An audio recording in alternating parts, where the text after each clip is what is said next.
हानि न यहि सम, इस जगत में इससे बड़ी हानि कोई है ही नहीं मानव जीवन के लिए। मनुष्य जीवन की सबसे बड़ी हानि क्या है? फैक्ट्री में आग लग जाए, इनकम टैक्स का छापा पड़ जाए, लड़का मर जाए, बीवी मर जाए, पति मर जाए, दुकान बैठ जाए, खेती जल जाए, ये कोई बहुत बड़ा नुकसान नहीं है। मानव जीवन पाने के बाद जो सबसे बड़ा घाटा है इस मनुष्य जीवन का, वो जानते हैं क्या है?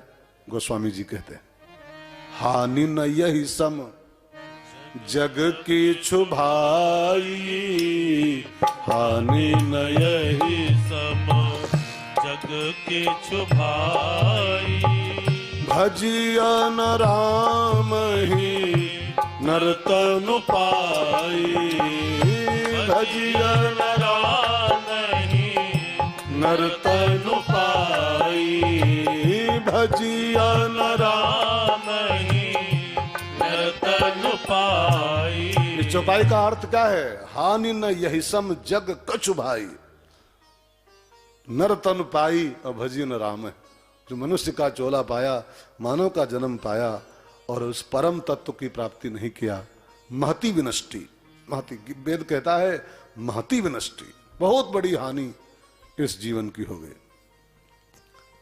आपने अंग्रेजी पढ़ी होगी, अंग्रेजी में एक अक्षरों का जो क्रम है ना, वो अल्फाबेट ABCD, तो एक संत ने BCD पर एक रिसर्च किया। ए को निकाल दो, ए तो ए है, ए फॉर एप्पल, तो खाओ सेहत बनाओ। BCD पर एक संत ने थोड़ा चिंतन किया, एक महात्मा ने, बहुत बढ़िया चिंतन लगा मुझको उसका। BCD, B for birth, B for nursery में जो होता हो, बी फॉर बर्थ, और डी फॉर डेथ, दोनों के बीच में है C, BCD, बी डी के बीच में C, बी फॉर बर्थ माने जन्म, और डी फॉर डेथ मीन्स मृत्यु, ठीक है ना। अब दोनों के बीच में C फॉर होता है क्राइस्ट, क्राइस्ट माने परमात्मा, परमेश्वर, जो भी कह लो उसको आप, ईश्वर कह लो, क्राइस्ट। अब ईसाई धर्म का ही सही, लेकिन है तो परमेश्वर ही हो। अब देखिए BCD का अर्थ क्या निकल रहा है कि बर्थ हुआ, अब बर्थ हुआ है तो डेथ होगी, ठीक है ना। गीता में बिल्कुल अकाट सिद्धांत है, जातस्य ही ध्रुव मृत्यु, जातस्य माने जिसका जन्म हो चुका है, उसकी मृत्यु ध्रुव है। ध्रुव माने अटल, अटल, बिल्कुल अकाट्य, होगी ही होगी। मैंने कहीं सुना था कि जिस दिन इंसान पैदा होता है तो मृत्युर जन्मोताम वीरम देहेन सहज, वसुदेव कहते हैं कंस जी के सामने, कंस के सामने, मृत्युर जन्मवताम वीरम देहेन सह जायते। हे वीर, हे भाई, मौत इंसान की देह के साथ ही पैदा हो जाती है। जिसमें आपका देह पैदा होता है, आपकी सगी बहन है मौत, ये भी बहनी सब सगन होती हैं, ये बहनी, ये वाली, लेकिन इंसान की जो रियल सगी बहन है वो इसकी मौत है। बिल्कुल संग पैदा होती है, साथ में पैदा, ट्विंस, बहन भाई का जोड़ा ट्विंस होता है। तो बर्थ हुआ है और डेथ होगी, लेकिन बर्थ और डेथ के बीच, माने बी और डी के बीच में सी फॉर क्राइस्ट, परमेश्वर की प्राप्ति जो कर ले, उसका तो बर्थ सार्थक हुआ, और नहीं तो बर्थ व्यर्थ हो जाएगा, जन्म ही अकारत हो जाएगा। सो भागवत यही कहने, मूल जो मैसेज इसका है, जैसे वो माताएं बहनें गांव में बनाती है ना खिचड़ी, आपने देखा होगा, भात पतीली में। अब तो कुकुर महाराज आ गए, तो कुकुर महाराज ने हमारा सब चौपट कर दिया है। पहले बनती थी भगोना में, पतीली में, चावल वगैरह, ठीक है ना। तो माता बहनें क्या करती थी, एक चावल निकालती थी उनसे चम्मच से, और उसको चेक कर लेती थी, एक चावल खाली बस, उसी एक चावल से पूरी पतीली का हाल। हाँ, ऐसे ही जैसे पतीली का हाल एक चावल से मालूम पड़ता है, ऐसे ही पूरी भागवत का हाल, अगर ये दो शब्द समझ में आ जाए, जन्म टू परम, जन्म से परम तक की यात्रा, तो जान लो कि पूरी भागवत का हाल आप समझ गए। पूरी भागवत आपसे क्या कहना चाहती है 29 तारीख तक, पूरी भागवत का हाल आप पकड़े पा जाओगे। तो जन्म टू परम के बीच भागवत लिखी गई। जन्माद्यस्य से कथा शुरू होती है। जन्माद्यस्य यतो अन्वयादि। और ये भागवत के पहले श्लोक में जो प्रणाम किया गया है, बहुत ध्यान देकर सुनना, वो प्रणाम किसी कृष्ण राम को नहीं किया गया है, न किसी राम को, न किसी कृष्ण को, न किसी शंकर को, न किसी दुर्गा को, न किसी हनुमान को।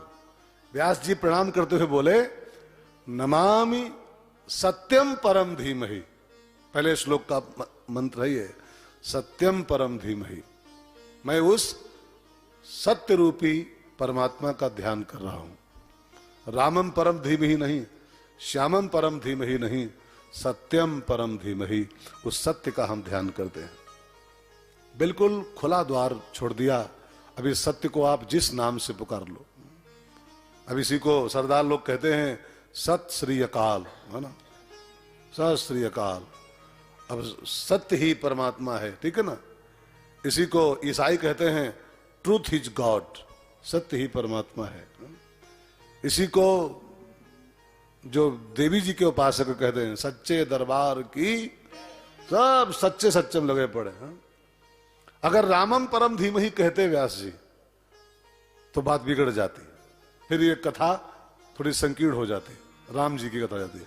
और कहते हैं श्यामम परम धीमहि, कृष्णम परम धीमहि, तो कृष्ण वाले कहते हैं मेरी किताब है, मेरी किताब, मेरे कृष्ण को प्रणाम किया गया है। अगर कहते हैं शिवम परम धीमहि, सत्यम शिवम सुंदरम, तो शंकर वाले किताब घसीट लेते अपनी, ये किताब मेरी है। अगर कहते हैं शक्तिम परम धीमहि, तो माता जी वाले भक्त घसीट लेते ये किताब मेरे लिए है। लेकिन व्यास जी ने सब दीवारें गिरा दिया, कोई दीवार नहीं रखी। सत्यम परम धीमहि, उस सत्य स्वरूप परमात्मा का हम ध्यान करते हैं। अब उसको आपको जो नाम अच्छा लगे उस सत्य को अपने हिसाब से नाम दे लो। आप उसको राम कह लो, श्याम कह लो, सब वही सत्य में समा जाते हैं। सत्यम परम धीमहि, तेरे नाम अनेक तू एक ही है। और सच्चाई भी थोड़ी यही है भाई बहनों, जो अध्यात्म का मूल मंदिर है, थोड़ा सा कठिन बात है, ध्यान देकर सुनिएगा। जो अध्यात्म का मूल मंदिर है और उस मंदिर के गर्भगृह में जो भगवान बैठा हुआ है, उस भगवान का नाम तो सत्य ही है। सत्य ही, सत्य ही वास्तविक परमात्मा है। और ये जो सब बनाए गए हैं, ये जैसे मंदिर होता है ना, तो मूल मंदिर तक आने के लिए कुछ सीढ़ियां चढ़नी पड़ती, यहां तो नहीं है ऐसी कुछ कृपा ठाकुर। वो मंदिर जैसे है, और कुछ सीढ़ी लगाई गई है 4-5, और जब ये चढ़ोगे तब उस मंदिर तक आप पहुंच पाओगे, उस मंदिर तक, वास्तु गर्भगृह तक। तो जो अध्यात्म का, ये तो मंदिर ठीक है बनाए गए हैं, जो अध्यात्म का मंदिर है, उस मंदिर के गर्भगृह में जिस मूर्ति की स्थापना है, उस मूर्ति का नाम है ट्रूथ इज गॉड। सत्य ही परमात्मा है, सत्य ही परमेश्वर है। उस सत्य तक पहुंचने के लिए हिंदू धर्म, मुस्लिम धर्म, सिख धर्म, ईसाई धर्म, ये सब बना दिए गए। लेकिन मूल धर्म जो है अध्यात्म धर्म, उसका परमात्मा राम श्याम नहीं है, खुदा अल्लाह नहीं है, उसका परमात्मा सत्य है, खाली बस सत्य। लेकिन हम लोगों ने क्या किया है कि मूल मंदिर तक जाना नहीं चाहते हैं, सीढ़ियों पर ही पूरा जीवन काट डालते हैं। अच्छा आप एक बात बताओ, मंदिर की सीढ़ियों पर कौन बैठता है? बड़े मंदिर जो होते हैं, बहुत बड़े बड़े तीर्थों के मंदिर, सीढ़ियों पर कौन बैठते हैं? भिखारी। हाँ, भिखारी आजीवन सीढ़ी पर ही बैठते हैं, आजीवन। उनका मंदिर से, मूर्ति से, गर्भगृह से, पूजा से, पाठ से दूर दूर तक का कोई लेन देन नहीं होता है। केवल बोरा बिछाएंगे सवेरे आके सीढ़ियों पर, और दे दाता के नाम तुझको अल्लाह रखे, जिंदगी वही पूरी काट डालते हैं। जो मूल मंदिर तक न जाना चाहे, सीढ़ियों पर ही बैठा रहे, वो भिखारी ही है, भिखारी ही है। और हमारे आप में से 90 नहीं, ज्यादा बोलूंगा, लोग सीढ़ियों पर ही जीवन काटे दे रहे हैं।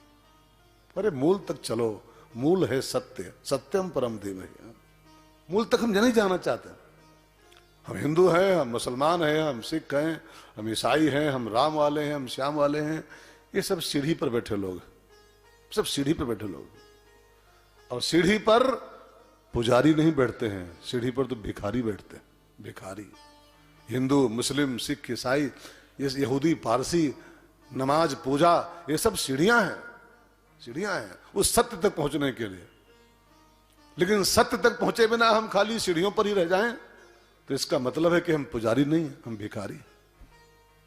कोशिश करो भिखारी मत बनो, पुजारी बनो। और पुजारी किसके? सत्य के पुजारी। भागवत किसी राम श्याम की बात नहीं कर रही है, भागवत कह रही है सत्यम परम धीमहि। हम उस सत्य का ध्यान करते हैं, उस ट्रुथ का हम ध्यान करते हैं। अब उसको आप खुदा कह लो, उसी को आप गॉड कह लो, उसी को आप राम कह लो, उसी को श्याम कह लो। सत्यम परम धीमहि से कथा शुरू होती है। और मेरी आपसे विनती है, भागवत सुन रहे हो तो खाली कथा सुन के छुट्टी कर लो, ये बात ठीक नहीं है। कुछ कथा का मैसेज भी लेके जाओ। ये कथा क्या कह रही है? सत्यम परम धीमहि। आप भी ये सीढ़ियों पर मत बैठो और आगे बढ़ो, गर्भगृह तक जाओ, पौड़ी पौड़ी चढ़ते जाओ। जय माता दी, हाँ चढ़ते जाओ सीढ़ियों पर। जय माता दी कहते जाओ, आने जाने वालों को चढ़ते जाओ। तुम मत देखो अपने पाँव के छालों को, चलते जाओ। तुम मत देखो अपने पाँव के छालों को। जिसने जितना दर्द सहा है उतना चैन भी पाया है। चलो बुलावा आया है, माता ने बुलाया है। चलो बुलावा आया है, माता ने बुलाया है। एक बहुत बढ़िया शेर मुझे याद आ रही। शेर समझते ना? शायरी। एक शायर कहता है, क्या बनाने आए थे और क्या बना बैठे। क्या बनाने आए थे और क्या बना बैठे। कहीं मस्जिद बना बैठे, कहीं मंदिर बना बैठे। अब इसके आगे की लाइन बड़ी प्यारी है। हमसे अच्छे तो ये परिंदे हैं, हमसे आपसे अच्छे तो ये पक्षी हैं कि कभी मंदिर पे जा बैठे और कभी मस्जिद पे जा बैठे, कोई फर्क नहीं मानते हैं। हम आप कहने को तो इंसान, लेकिन डिफरेंस करते हैं। ये तो मुसलमानों का है, ये तो हिंदुओं का है, ये तो सिखों का है, ये तो ईसाइयों का है। लेकिन परिंदे कभी गिरजब बैठ जाते हैं, कभी गुरुद्वारे बैठ जाते हैं, कभी मस्जिद बैठ जाते हैं। हमसे आपसे अच्छे तो ये परिंदे हैं। सत्यम परम धीमहि, सत्य के उपासक बनिए। उस सत्य को आप जो मर्जी हो नाम लेते रहो उसका। हा? महात्मा गांधी से किसी ने पूछा, आपका परमेश्वर कौन है? Who is your god? Ram, Shyam, Durga, Shiv कौन? तो गांधी जी ने उत्तर दिया था, ट्रूथ इज माई गॉड। सत्य ही मेरा परमेश्वर है। सत्य, सत्य को ही परमेश्वर मानना चाहिए। तो सत्यम परम